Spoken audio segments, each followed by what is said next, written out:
Himpunan hadis-hadis sahih siri yang ketiga. Kesungguhan Nabi SAW beribadah di akhir Ramadan. Hadis yang ketujuh.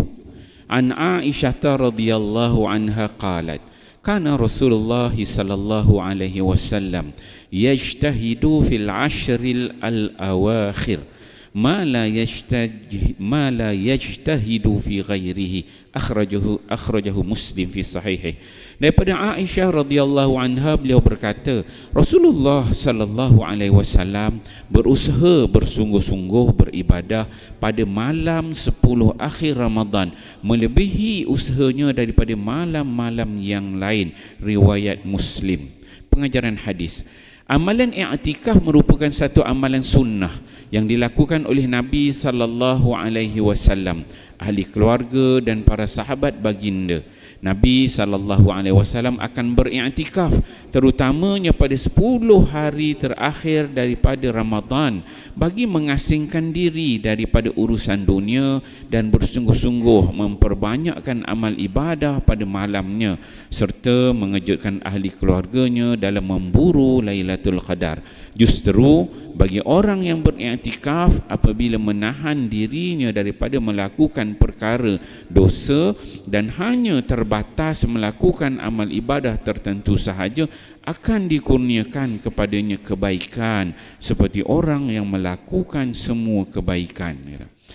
An Abi Hurairah radhiyallahu anhu qala anna Rasulullah sallallahu alaihi wasallam qala man qama Lailatul Qadri imanan wa ihtisaban ghufira lahu ma taqaddama min zambi. Muttafaqun alaih. Daripada Abu Hurairah radhiyallahu anhu, beliau berkata bahawa Rasulullah sallallahu alaihi wasallam bersabda, sesiapa yang mendirikan Lailatul Qadar dengan penuh keimanan dan ihtisab mengharapkan keridhaan Allah, akan diampunkan dosanya yang terdahulu. Muttafaqun alaih. Lailatul Qadar adalah satu anugerah daripada Allah Subhanahu wa taala kepada umat Nabi Muhammad sallallahu alaihi wasallam.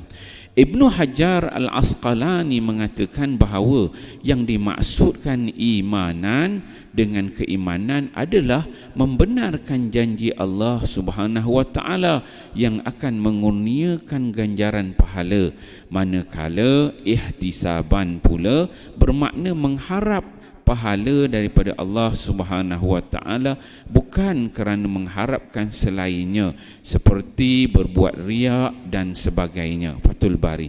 Justru rebutlah peluang ini dengan berusaha bersungguh-sungguh memperbanyakkan amal ibadah pada malam yang ke-10 akhir pada bulan Ramadan agar kita tergolong daripada orang yang mendapat keampunan di sisi Allah Subhanahu wa taala. Alhamdulillah, tuan-tuan, pagi ini kita membaca hadis yang ke-7 dan juga yang ke-8. Jadi hadis ni pun kita dah biasa kita dengar. Jadi Allah Taala sebut wadzakir fa inna zikra tanfa'ul mu'minin. Kita ingatkan lagi kerana memberi ingat terus menerus itu dia memberi manfaat kepada kita semua. Jadi hadis yang ke-7 ni hadis Aisyah, disebut Nabi sallallahu alaihi wasallam ni bila sampai 10 yang terakhir ni yajtahidu, Nabi bersungguh-sungguh. Yang mana Aisyah sebut ma la yajtahidu fi ghairihi. Nabi ni pada waktu-waktu lain dia tak pernah bersungguh, melainkan pada 10 malam yang akhir ni dia sudah ibadat dia. Maksudnya malam yang akhir ni kita pun dah masuk 21, malam tadi ganjil, terus ni insya-Allah kita teruskan dengan ibadat-ibadat pada waktu malam qiyam, menghidupkan malam-malam Ramadan ini bersungguh-sungguh. Kemudian hadis yang ke-8 ini daripada Abu Hurairah. Abu Hurairah pula diceritakan bahawa Nabi sebut man qama, sesiapa yang menghidupkan, yang mendirikan Lailatul Qadri, malam Lailatul Qadar. Kita ni tak tahu lagi malam Lailatul Qadar tu bila, tapi dah masuk 10 yang akhir ni, kita menjangkakan salah satu malam 10 yang akhir ni tambah-tambah malam yang ganjil adalah malam Lailatul Qadar. Jadi Nabi sebut man qama, Jadi waktu malam kita tak tahu, maksudnya kita beramal terus tiap-tiap malam. Yang sebelum akhir ni kita menghidupkan malam Lailatul Qadar, yang pastinya salah satunya menjadi malam Lailatul Qadar yang mana disebutkan imanan, penuh keimanan. Iman ni kalau ikut Ibn Hajar tadi dia kata apa? Dia membenarkan janji Allah yang akan mengurniakan pahala. Maksudnya kita yakin apa yang dijanjikan Allah Subhanahu Wa Taala, Allah Taala akan berikan pahala, Allah Taala akan berikan keampunan. Itu imanan. Masuk imanan di sisi Ibn Hajar Al-Asqalani. Kemudian yang dimasukkan al-ihtisaban pula pada pandangan Ibn Hajar ialah mengharapkan daripada Allah, bukan mengharapkan daripada selain daripadanya.